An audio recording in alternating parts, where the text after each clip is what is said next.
Hello, ladies and gentlemen. GreatTaz here once again with another replay from the world of tanks. In this replay of myself, we will be watching me play the IS-3, a good old Tier 8 Russian TD. It's basically been around since, well, heck, it's been around since the Russian tree's been introduced, as far as I know. I've been playing since near the end of closed beta in 2011. Mid 2011, and it's always been there. So actually, beginning of 2011. Yeah, beginning of 2011, end of 2010, and yeah, it's always been in the Russian tree.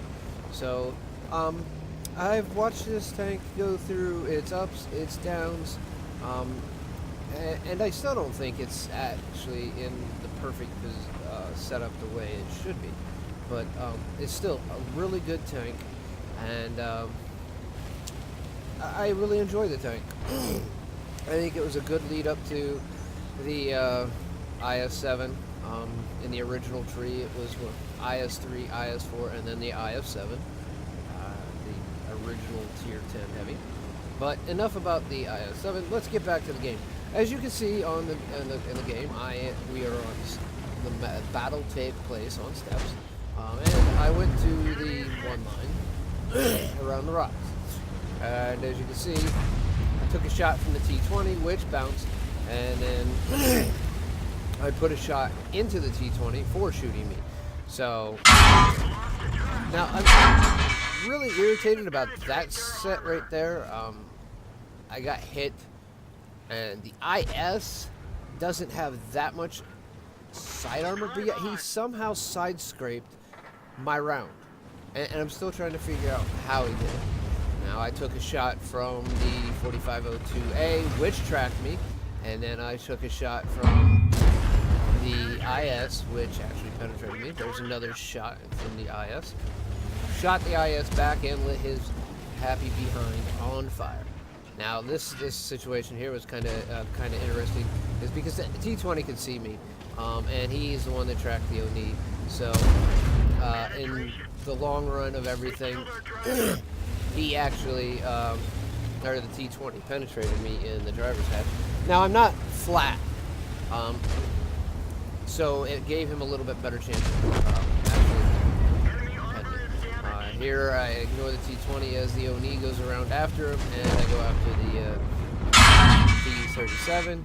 Gonna take a shot here at the 4502. Back off, get some space. The ONI is moving in, as you can see there. He will take out the BK, and I will take out the T-37. So there's and if you've been paying attention, we're raffle stomping this enemy team. We're right now with under 4 minutes, and it's 11-3. We've killed 11 of them, and only killed 3 of us. Now, this is what you would call, like I said, our raffle stomping. And as you can see here, I did something. I changed to HE.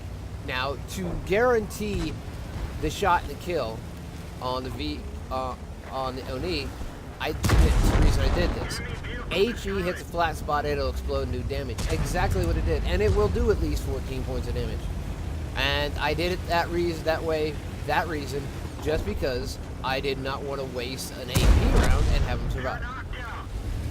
As you can see there, came around with behind the T-29 and killed him. Now this battle took, now everyone think about it, you start off with 15 minutes. We're now at 11 minutes and 6 seconds left to go. This battle took 4 minutes and 54 seconds to win. This, like I said, is what you call a raffle stomp. Rumble stop. Now, is that good? Not really. I don't like winning by, I consider this almost a landslide. We lost 4 meteorically average players, as you can see here. Average, I won't say mediocre, but average players. Now, they did have a bunch of oranges and tomatoes, or as Quickie Baby likes to call them, happy little strawberries. They did have quite a few not really good players on their team, and they made a lot of mistakes. Now, the IS on their team played really well. He knew how to side scrape his tank, and in turn, because of that, I bounced around off of him. Still trying to figure that one. But it happens. No big deal. And if you sit there and look, you can tell that, we really just chewed up the team alive. I mean, I hit the T-20, I hit the ONI, I hit the T-37, I hit the VK-4502A, I hit the IS, and I hit the T-29. 3 of those 6 I killed.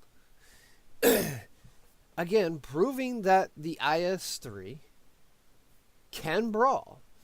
And I did it. And the biggest thing about the IS-3 is really, when you're looking at it, I like the pause with all the dirt flying. If you're shooting at the IS-3 like this, you have 2 points to hit it. All right, you can hit it in the driver's hatch, or you can hit it in the lower glacis, which you see I took a couple shots in the lower glacis because of my positioning. You can see the one here that the T-20 hit me and took out my driver. That's because if you look at the way I was pointed, I wasn't straight on, so I was giving him my piked portion. I was giving him a flatter surface in 2 ways. One, my tank was not flat on the ground. It was not parallel to the ground because the ground was actually like going up a hill. So I was kind of on an angle, which gave him a better chance of penning me. And for 1. 2, I wasn't directly facing him, so that also gave him a better chance of penning me. So it increased his chances of penning me. So an IS-3 is not good at frontal side scraping. Now, you can do rear side scraping due to the simple fact to put your turret in the back. And you have decent side armor. Now you run into tier 10s, it's not going to do you any good. And some tier 9s, again, it's not going to do you any good. But against most tier 8s and below, you can reverse side scrape. So there is that.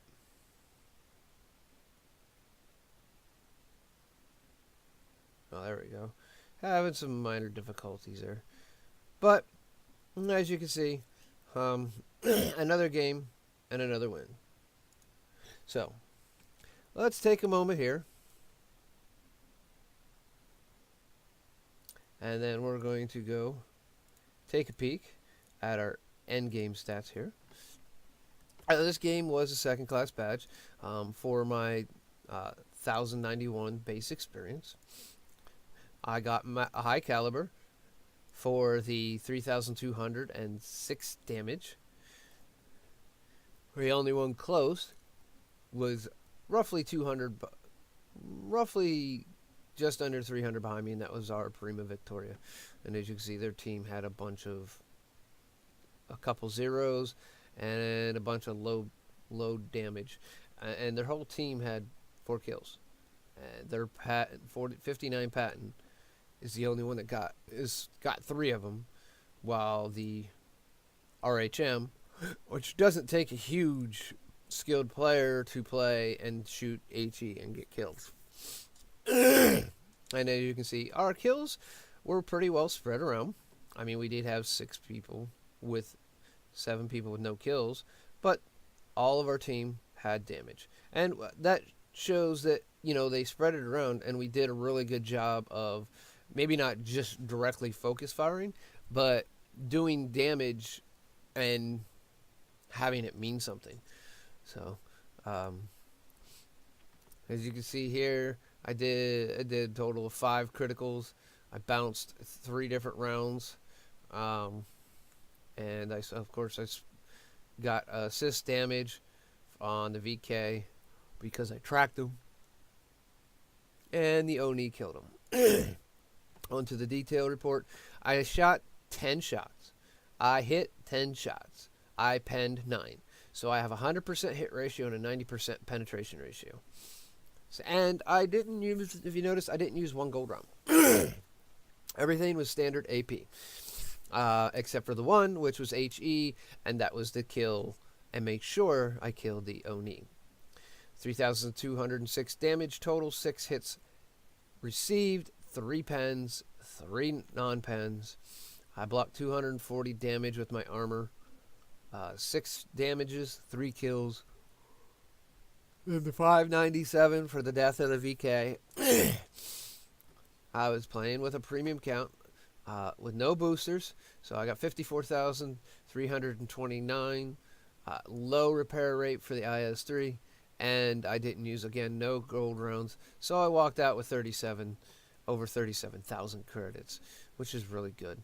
On my base experience, because it was a premium account, I got that 50% extra, so I got 1637. It was the ×2 of the day, and in the end of this year, I got 3,274 experience.